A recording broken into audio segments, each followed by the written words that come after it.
International mutual funds are delivering some of the best returns right now, but most Indian investors can't ride that wave. Sources have told CNBC-TV18 that discussions are underway between the RBI, SEBI and the fund houses to raise the cap on overseas investments.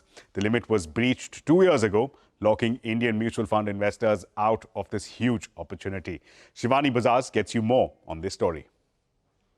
International funds have delivered the kind of returns investors chase, double-digit global exposure and also portfolio diversification.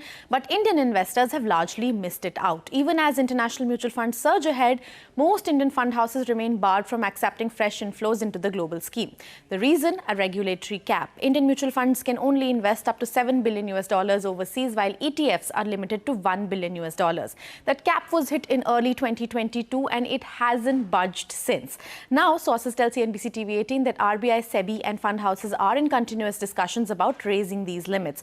And this discussion is coming at a time when global funds are not just recovering, but outperforming their benchmarks. In April 2025 alone, international mutual funds delivered average returns of 8.51%, making them the top performing category according to Value Research. Zoom out to the last 12 months and the rally looks even stronger. Look at some of the funds. Mirai Asset Hang Seng Tech ETF FOF up 61%. Mirai Assets, another fund, NYSE FANG Plus ETF is up 41%. Another fund, Nippon India ETF Hang Seng Bees is up 32%. Invesco's India Global Consumer Trends FOF is up 25%. But it's not just about the past year. Even in the first quarter of 2025, international funds comfortably beat the broader Indian market. Look at some of the numbers. DSP World Gold Fund 31% and its benchmark has delivered 37% globally. Mirai Assets Hang Seng Tech ETF FOF is up 25%. Similarly, ICICI Pru's Strategic Metal and Energy FOF is up 21%.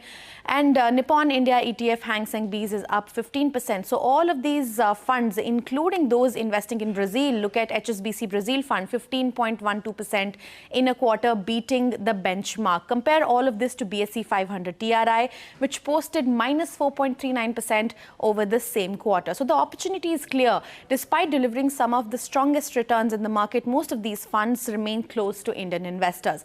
Now, why are the fund houses wanting a cap revision? This cap was last revised in 2008. Mutual fund industry AUM has grown 10x since that time. Investor appetite for global exposure is rising, and global themes from AI to clean energy to precious metals are gaining traction. For now, fund houses are waiting on the RBI to signal a change, because while the world's markets open up, Indian investors remain in a regulatory lockdown, and the cost of missing out is growing with every quarter.